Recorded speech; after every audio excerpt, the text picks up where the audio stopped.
Hi, everybody. With the world seemingly upside down these days and mass psychosis, it seems, setting in everywhere, one of the things that's happening is we're having to rethink our lives. And I know many of you have gone through transitions, especially during and after COVID, and are continuing to do that as the old ways of being, the old institutional jobs we could all rely on are just kind of falling away, and we're having to reinvent ourselves. So with that in mind, we're going to be talking with Ray Martin today. And I've known Ray for just almost 20 years now when I first met him.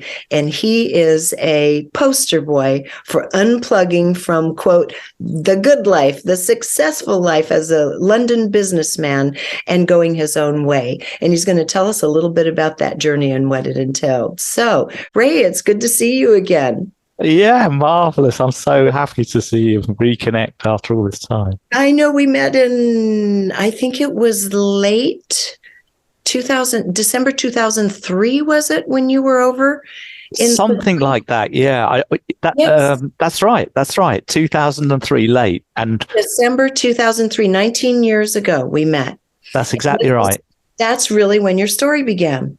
Yeah, that's right. Exactly. Yeah, It was when I met you, actually. Yeah, exactly. It was just about to unfold in a way I could never, ever have imagined. Yeah.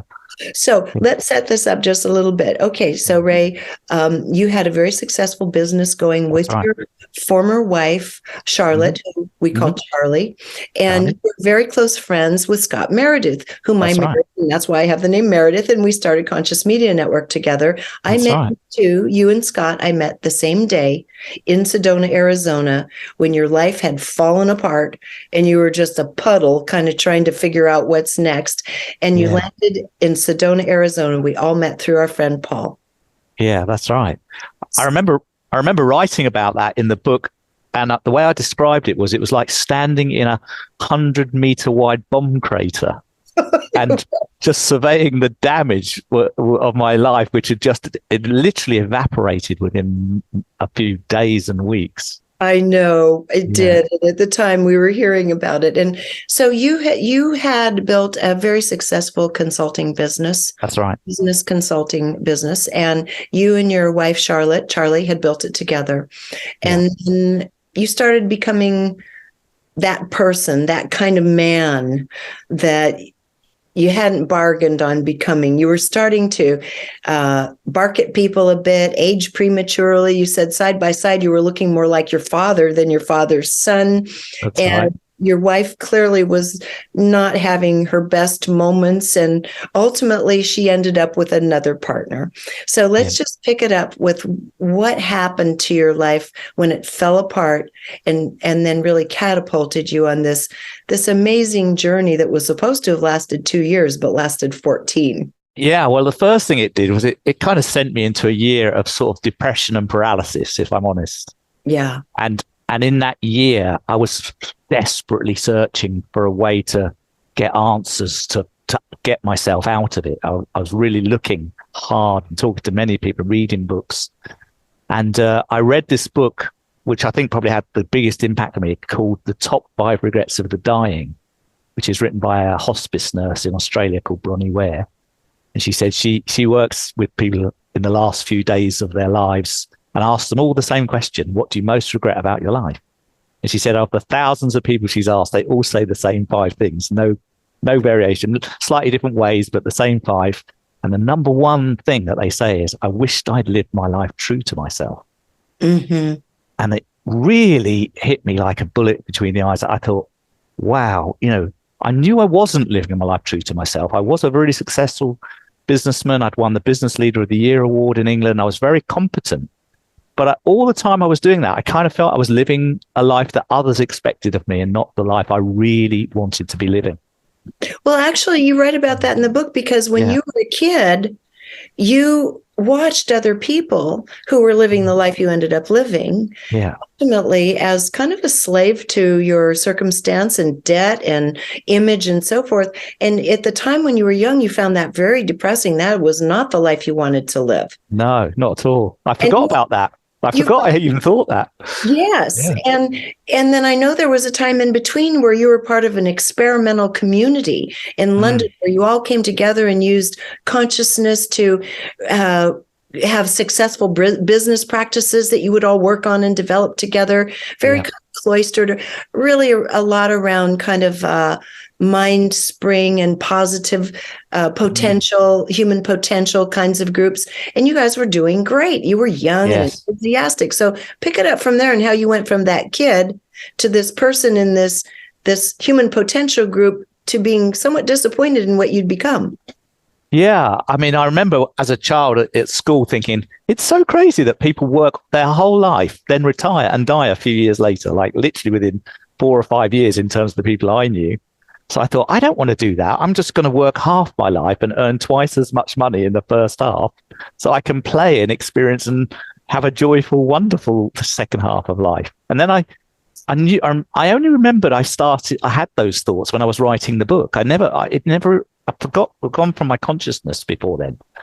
But then when I was faced with the fact that the life I'd built was not actually the life that I wanted, it made me remember. But when we were doing that experimental organization you referred to, we had this sense of unlimited possibility and potential. And it was a decade of pure joy and wonder for me. I absolutely, I think it's probably the most expansive decade of my life, that one. Well, I know a couple other people that were there with you and they felt that too. You guys did amazing things together. Yeah. So I came out of there, the guy who started that entire movement, he said, if any of you that are interested in creating wealth, and that was not everybody, just a few of us, he said, you're not going to do it working for me. You're going to have to go and start your own organization and kind of take what you've learned here and put it into action. You're going to have to replicate what you've learned in a real business and build a real community of people and grow people you're going to have to do it yourself.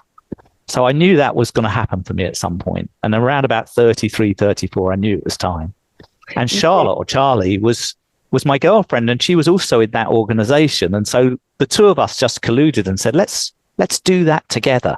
So we left with this massive sort of mission to bring humanity into the world and transform organizations and people's lives in them. And it felt like we were on a crusade for several years. And because of that, we were very powerful when we communicated about what we were doing, and businesses really bought into it. Plus, we had several years of experience of working in a company that actually didn't deliver a service as well as it could be delivered. And so we could see how we could improve the actual quality of the delivery of the service. So with a passionate mission and improved quality, we were onto a winner. And what happened was, after 6 or 7 years of being really successful and creating money and jobs and growing the company, we sort of forgot why we set out to do it and became quite obsessed with the material wealth and the money and paying off the mortgage and these sorts of things. And our attention just wandered, mine did at least. I can't really say it was true for Charlie, but my attention just wandered onto the material side of it. And I completely forgot my original mission for doing it. Well, you said part of your original mission was to make a ton of money. Yeah, that's right. You did make a ton of money so that you could actually enjoy the dreams you had rather than becoming old and then dying before you could live those dreams out, right? Yes, that's true. That's true. And then you obviously set yourself up in a sense for that. Yeah, it was in my unconscious memory. Yeah. And so I was probably being, in a way, I think that happens to a lot of us. We're driven by beliefs we're holding that are below the surface, and we don't know that they're the things that are influencing our decisions on the minor scale every day, but they are. And then suddenly something will help us reveal that to ourselves or see that. And then we've got a choice. Do we continue doing that, or do we want to change course slightly? And that's what happened for me when Charlotte said, I'm out, I'm leaving. Yeah. Right, because that impacted your entire life, your marriage, your home life, your friends, your business, everything was everything. Yeah. Everything, was brought under, fell apart basically. Yeah, and that's right. Interesting. And this is just a little aside, but I initially met you when you were on, just after this had happened with Charlie, when you came with Meredith to a little tour in America, of the west of America. Yeah. In Sedona, there was a similar thing happening that was interesting, which was the Rajneesh Osho, the whole Osho community, which documentaries have been made about it and so forth. And there's some misunderstanding around it, actually. One of the things they had done is they had set up businesses in Sedona that were run on very similar principles to what you did. Very high consciousness, where people were impeccable with their word, where they supported one another. Really beautiful, clean businesses. And in fact, I met you at Osho Cafe. That's right. I remember that. Wonderful little coffee shops ever. Yes. Run by members of the Osho community. Yeah.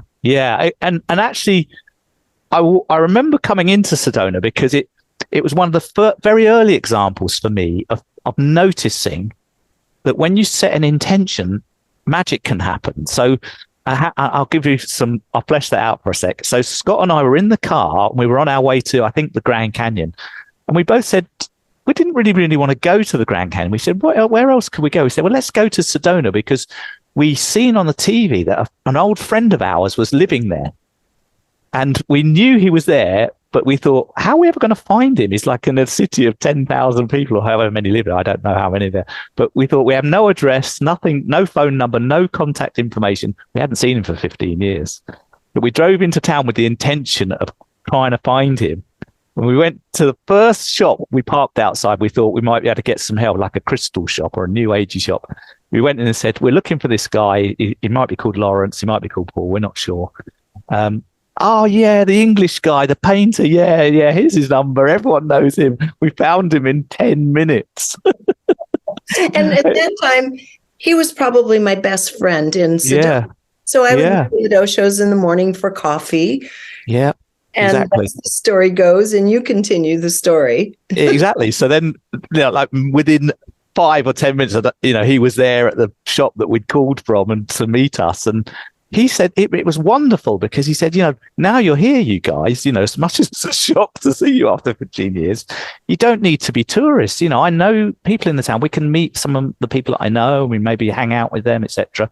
And that's how we met you, because he said, I must introduce you to Regina. Let's come to the cafe tomorrow and we'll get you to meet. And the rest is history. Yeah. The rest is history. Now, from personal history, that's when Scott and I met. And that's when we started Conscious Media Network, which then was purchased by Gaia.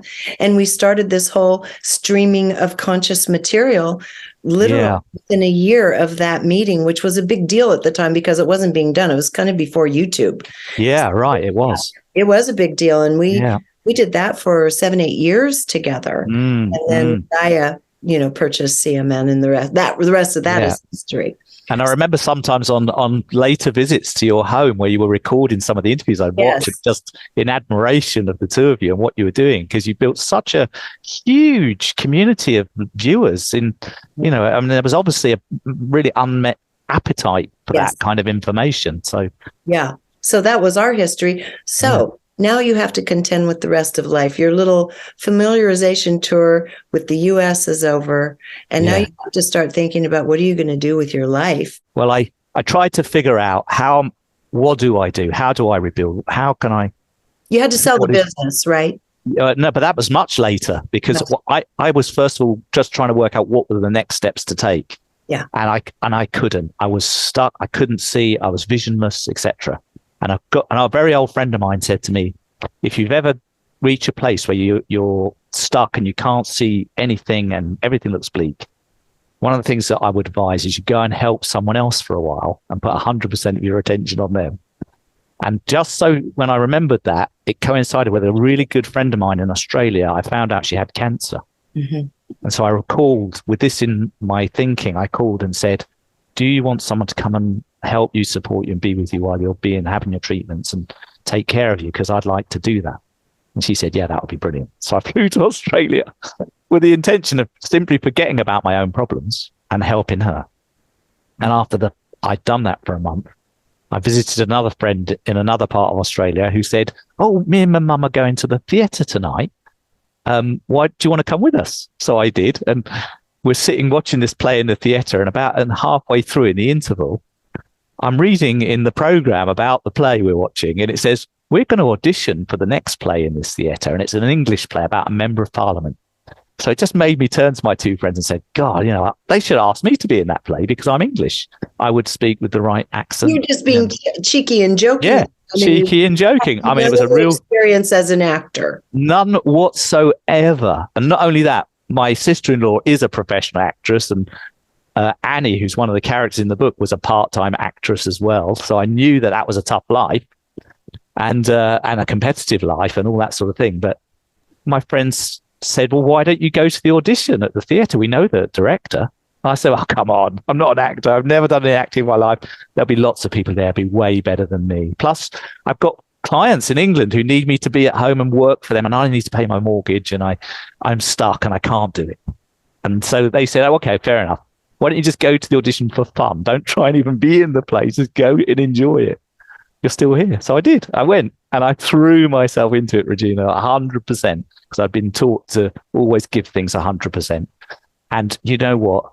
At the end of those auditions, the director came over to me and said, I want a word with you. I thought, oh, gosh, what have I done? And he said, it was fascinating too, because we were all listening from afar and said, what?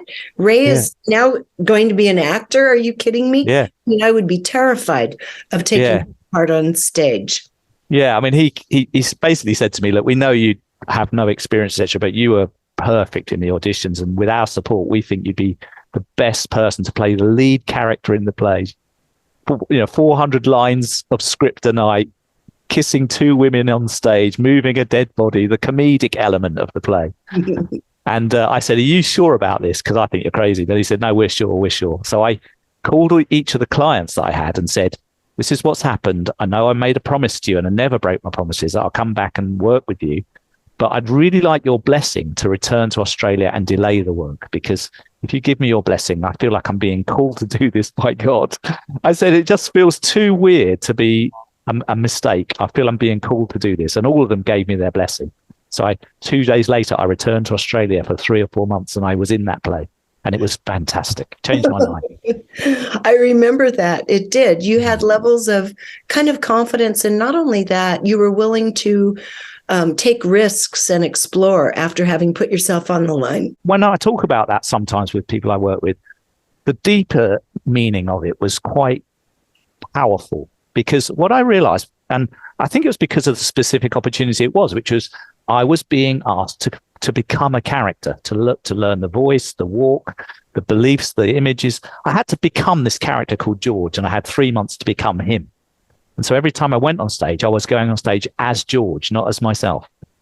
And then when the whole play finished and I was about to fly back to London, I noticed this feeling of dread in my body. I thought, oh my gosh, I've got to go back to being Ray the businessman in London. Mm-hmm. And it didn't feel good. And then I suddenly thought, hang on a minute, Ray the businessman in London is a character too. I created him and his walk and his script and his belief system. I just didn't do it consciously, and I did it over 40 years. I didn't do it in 3 months. I just suddenly, for the first time ever, saw it that way. I'd never ever seen it before like that. And then I thought, if Ray the businessman is a character and I'm the script writer and the director as well as the actor, which is something that Tony Robbins taught me, then I can either change the character or I can just end the series. I can kill off that series and just go and have a different life. And that's what really freed me. Yeah, totally new character. And then the Traveller and the Life Without a Tie character was born. And that's what started me. Yeah. Which is the title of the book, Life Without a Tie, double entendre. Life Without a Tie. Yes. That's right. Life Without a Tie. And the tie of the businessman and the ties of home, spouse, community of friends, and career, which are the 4 major ties that we all let determine our decisions. Well, and you had a beautiful home in London. I did. Yeah, in the Fulham area, just a lovely area, lovely home, nice little courtyard in the back. So you essentially had to kind of disband everything. You got your life down to, what was it, about 22 kilos? Between exactly. You got rid of everything. I realized that the one thing that would create the most freedom and energy for me at that time was selling the house.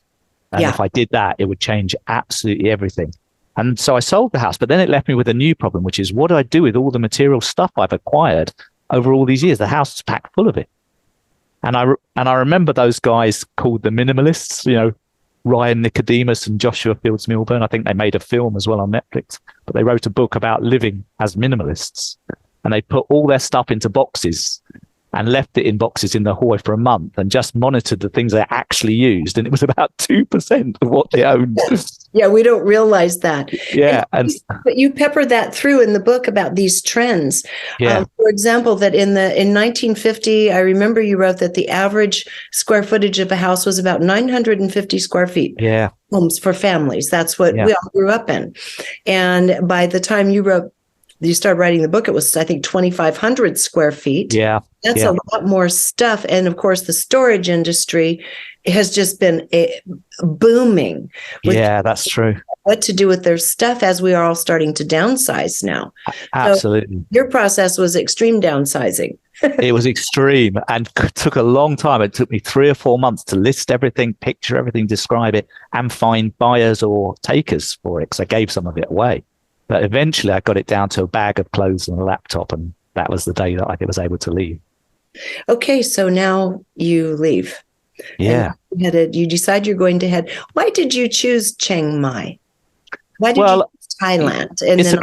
It's a great question. Yeah. I don't want to be a spoiler for the book, because there's some of this is just, people will read.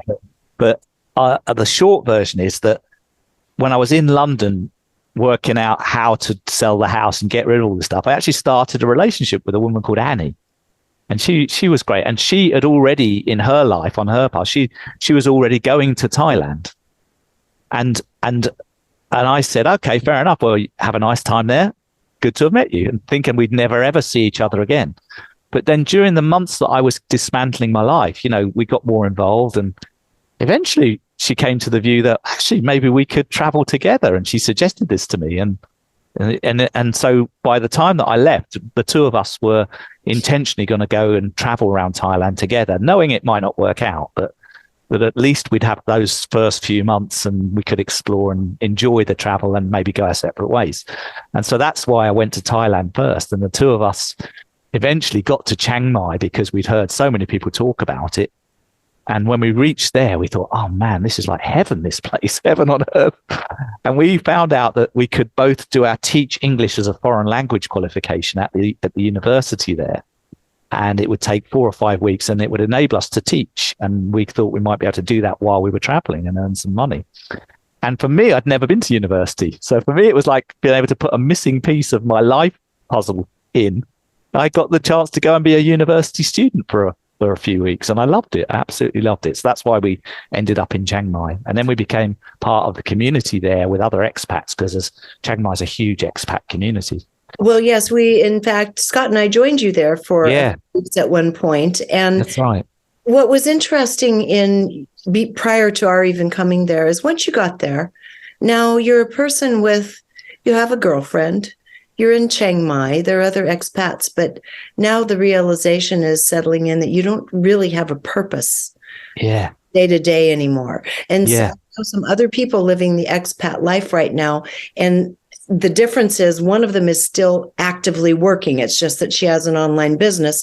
So she doesn't have that sense of feeling lost, where others have had that same sense you had, because we all think, it would be great to go live in a country where it's more affordable. But let's talk about what happened to you psychologically. Yeah. So what happened was for a couple of years, it was fine to be a tourist who was unraveling from this business leader role that I was in and doing, being a life a leisure, even though the traveling was hectic, but just essentially being a tourist. But like I knew I got to the point of thinking, this isn't meaningful enough. This is just actually getting boring, getting on buses and seeing more markets and temples. And gosh, I just sort of run out of road with that. And then Annie took me to a place for my birthday one year called the Elephant Nature Park. And I got there and I saw that this Thai woman had created this sanctuary for rescued elephants. And it was amazing what she was doing. And these elephants, which were brutally treated by their owners, were getting a new life in the wild again. And they were being, loved and having the natural life they were meant to have. And she was doing all this on donations on a shoestring budget. And it just touched my heart. And I thought, God, I wish I could think of a way of helping her financially, if I could do something.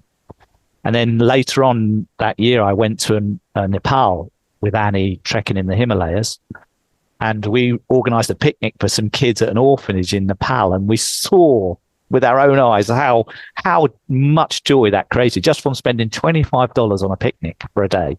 These kids were like so happy, and I started thinking, wow, what can I do to help these things, etc. And then just randomly, Regina, and I talk about this in the sense of life always sends you what you need. Randomly, this guy came across my path, and he was a 6 times marathon runner. He was 10 years younger than me. I was nearly 50, and he told me about running marathons. And as he spoke about it, my imagination was going wild, and I loved the sound of it. And I said to him, do you think I could run a marathon, Matt? His name was Matt. He looked at me and he said, well, you look quite fit for giving your 49. I think you could, yeah, but you'd have to train properly. So he said, I'll tell you what, I know why you're thinking of this. I know you want to do it to raise money and start a foundation. Why, if you stay here in Chiang Mai for 6 months, I'll train you to run a marathon. But that's the deal. And I said, okay. I shook his hand and said, right, done. Let's do it. You were doing when we arrived. You were training in the morning. Yeah, that's right. I went to this 6-month intensive physical training program to get ready to run my first marathon. Whilst in the rest of the day, I was doing fundraising to raise money from sponsors to make the marathon be actually useful to help these things that I was raising the money for. And I got to the start line of my first marathon, which, as you know, was in New York City. Yeah, we met you there to cheer you on. Yeah, 1st of November 2007, and you and Scott were both there, and a few other people were there to cheer me on. And I managed to raise about $15,000 from doing that run. And I physically took the money back to Nepal in cash, their share of it at least, and said, what do you need? Because I was determined to make sure that every single penny that I raised got used properly and fully deployed and spent, and no one sort of was able to leak it out or something like this. Admin. Yeah, right. Yeah, exactly. So that was one of the things that I'd campaigned on with my donors. I said, I promise you that every single penny that I raise from you is going to be spent. There's not a penny coming to me. And that was the case. And I had to make sure that happened. Yeah. And the same with the Elephant Nature Park. I took $5,000 to them, and they were got over the moon. They used it to build a new concrete shelter for the elephants, because the bamboo shelters they had, the elephants were strong enough to keep pushing them over, and they yeah.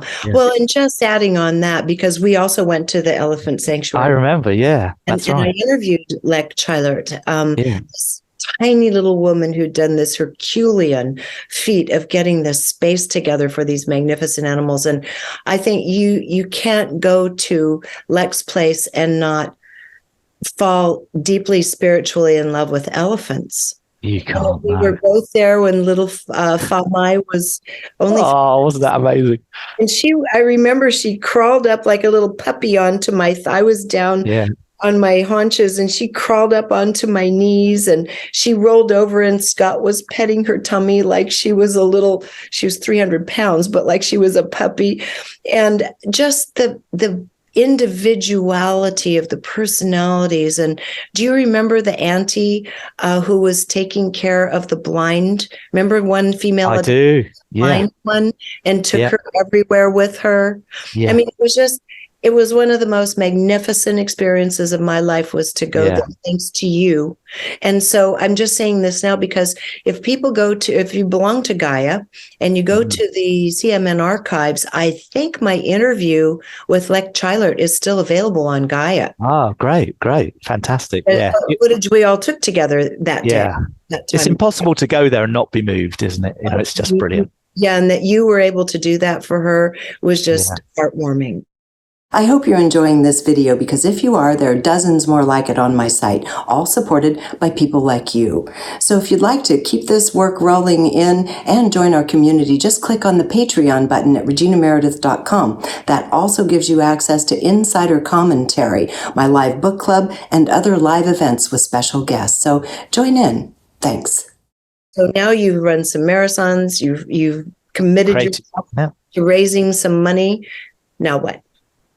So that creating the foundation was really the first step of making the journey I was in meaningful, with purpose and with direction and focus. But I couldn't run marathons every month. It would just be impossible. Plus, I had to take care of my own needs financially, because I did all of that to raise money for those causes, and I didn't take a penny. And so for 2 years, I was sort of living off my savings. And then the global financial crisis was happening in the background while all that was going on. Yeah. And so, savings rates were plummeting and my income was drying up. And I thought, oh my God, in a while, I'm going to need some money. So I thought, how can I bring myself as the new version of me from after all of this back into the business world?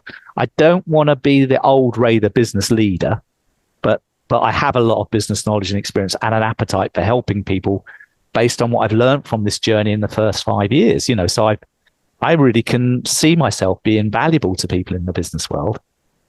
So I sat down one day, and you're going to laugh. This is so ridiculous, but it's true. This is really true. I thought, what do I really, really want? What am I looking for? Okay. I thought, I want to do business coaching of business leaders in Asia. I want to work about 20 hours a month initially, because I've got other charitable things to do. And I want to be able to do it from home.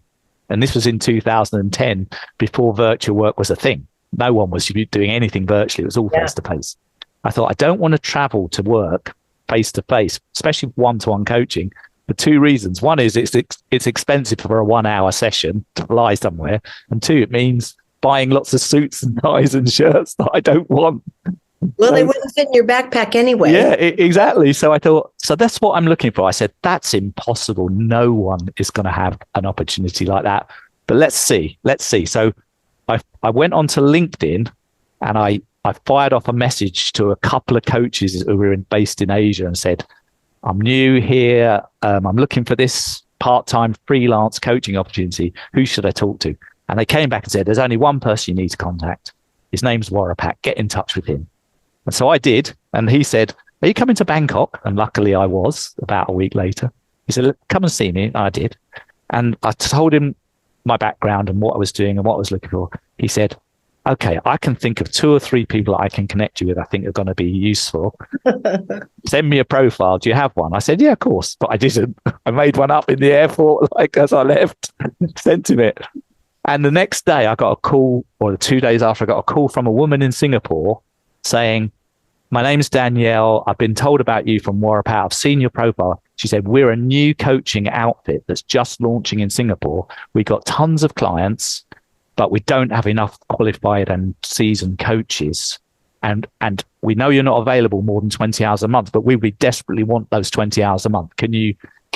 And I said, one thing, Ray, we're not sure if you'll like this, Ray, but we're not going to do face-to-face coaching. We're only going to do virtual coaching.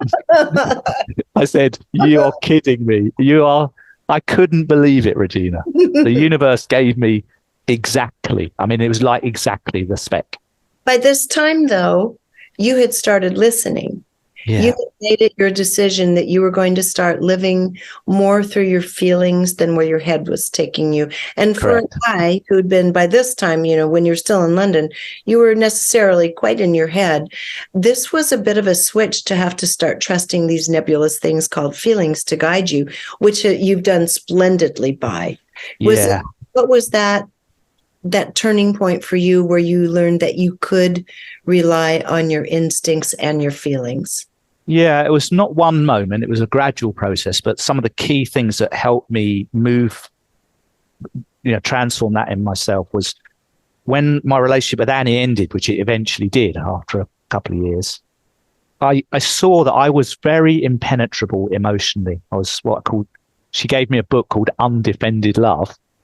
And when I read it, I thought, I was so uncomfortable reading it because I thought, the guy that they're describing in this book, and he's armored up and he can't just take any criticism, can't act on any feedback, is never listening properly. I thought, that's me. So I was technically a good business leader and all those things, but emotionally, I was not the man I really knew I could be or wanted to be. And that book and the experience with Annie really drove that home.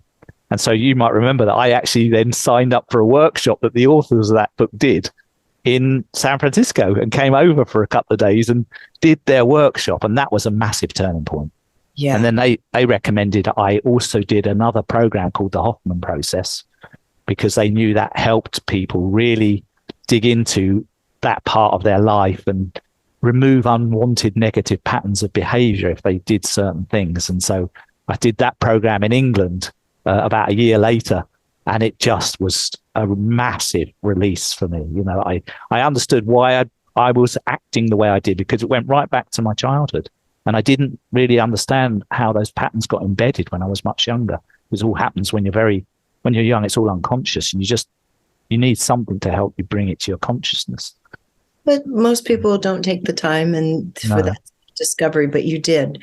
Yeah, so I did. As this journey goes on, because I'm not going to give away the whole book, you know, we've talked about a few fun points here, but you did all kinds of feats that everyone would put on their bucket list, you know. Yeah.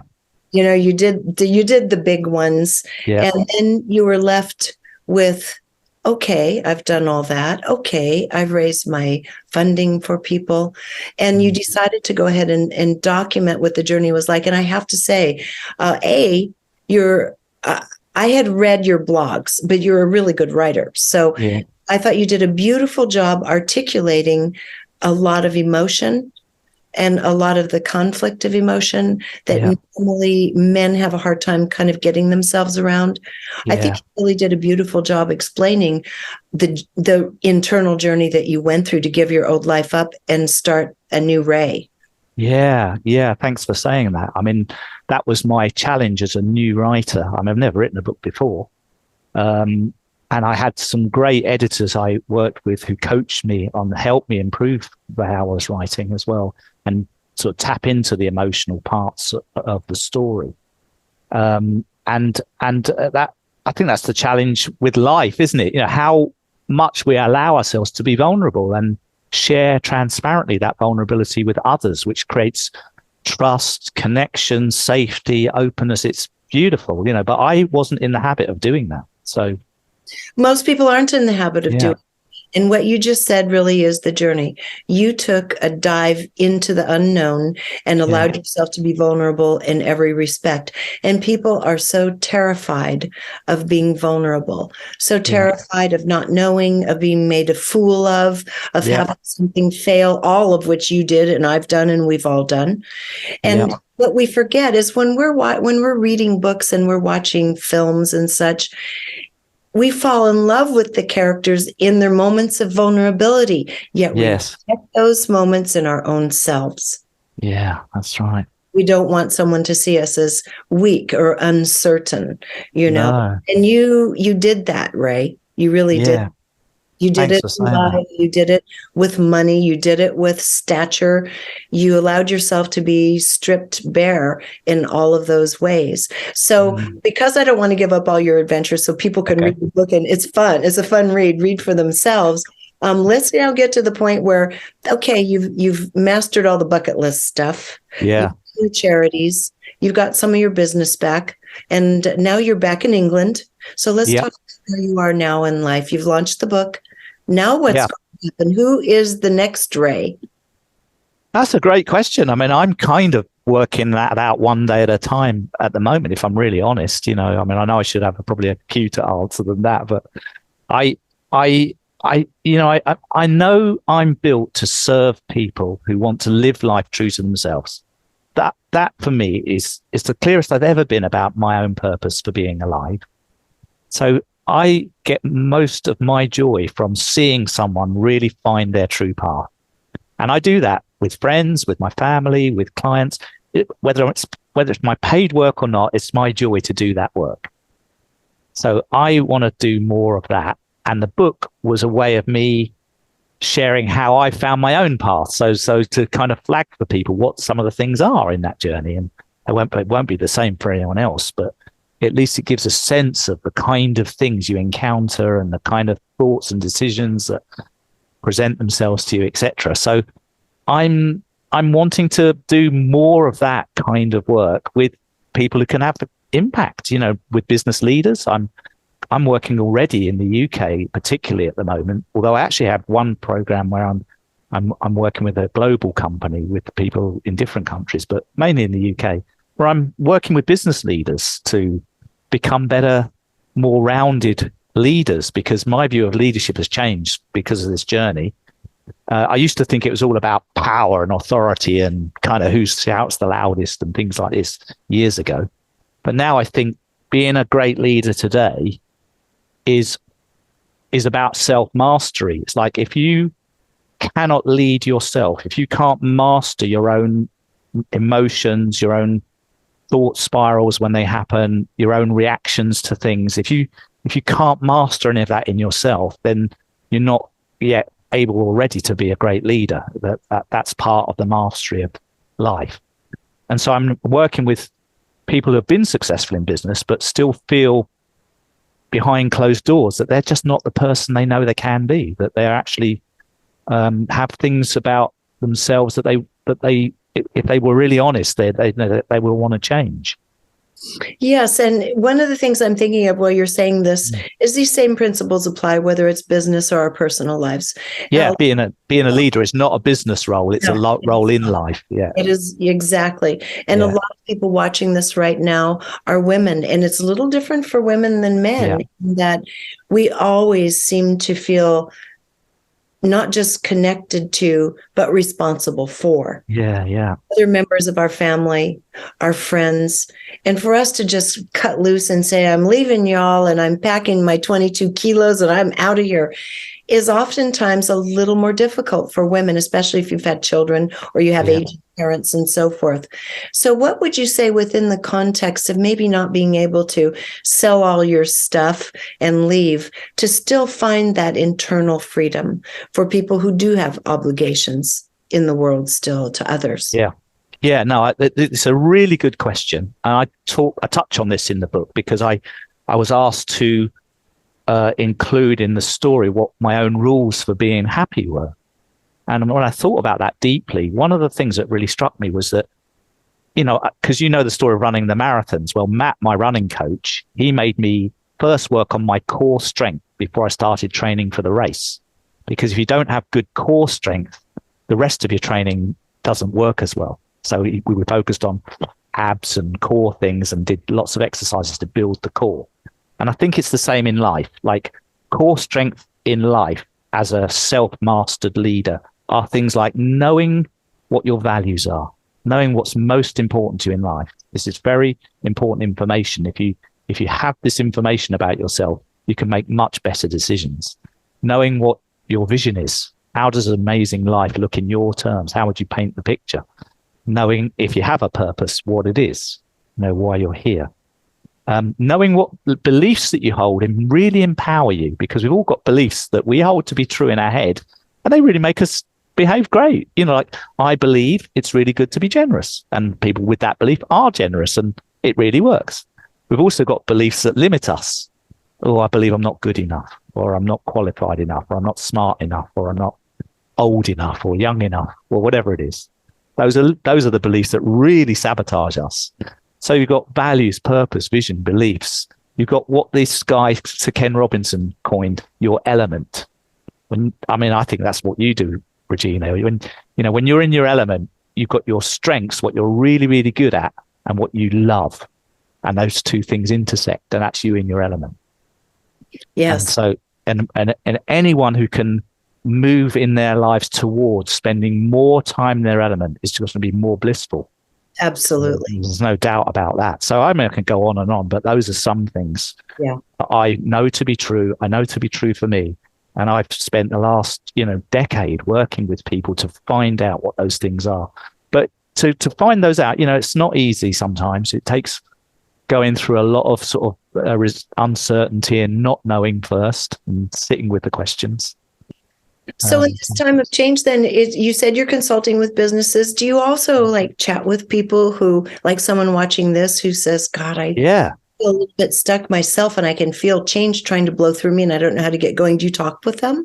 Of course. I talk to people all the time. How can they reach you, Ray? What's I don't know. I've got a website. I've got an email address. I'm happy for you to put my contact details on the site. My email is raysbox@gmail.com. Okay, Raysbox. Okay, so we'll go with that for now. Anybody that's thinking, oh, this is inspirational, I need to make a change. You might get exactly. That's okay.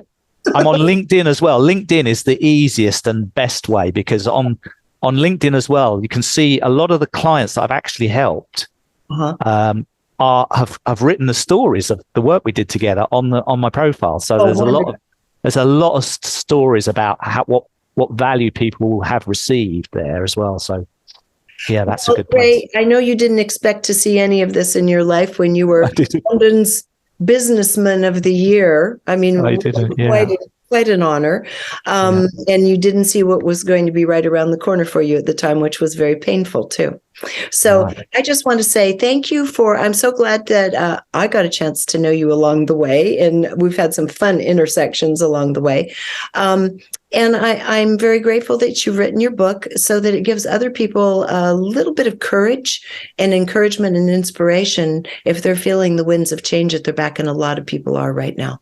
Fantastic. Just so that people know, when they see the book, this guy on the cover, that's actually me. It's not a stock photo. No, I recognize you. That was on the path on the way to Mount Everest Base Camp in the Himalayas. Yes, you did that one too. Yeah. So, anyway, Ray, it's good to reconnect. It's been a while since we've chatted. You haven't changed a bit. You're just as kind of lovely and optimistic and open as you were when I first met you, which you had been blown wide open. Oh, yeah. So lovely to see you. It's good to see you, Ray, and good luck with the book. And I'm sure you're going to probably hear from some people that are looking for some change and want to know how to start. So thank you so much, Ray. It's wonderful to see you. My pleasure. Okay, everybody, again, Ray's book, Ray Martin, Life Without a Tie, which you can pick up on Amazon, or you can contact him through LinkedIn, or, as he said, just drop him an email at raysbox@gmail.com. Until next time, thank you for joining us here on reginameredith.com. If you enjoyed this video, be sure to subscribe to my YouTube channel. And you might also want to consider joining Patreon, which allows me to keep all of this content free and available to everyone. And if you're looking for like-minded souls, you might also enjoy my online community called Our Neighborhood. Links to join are in the description.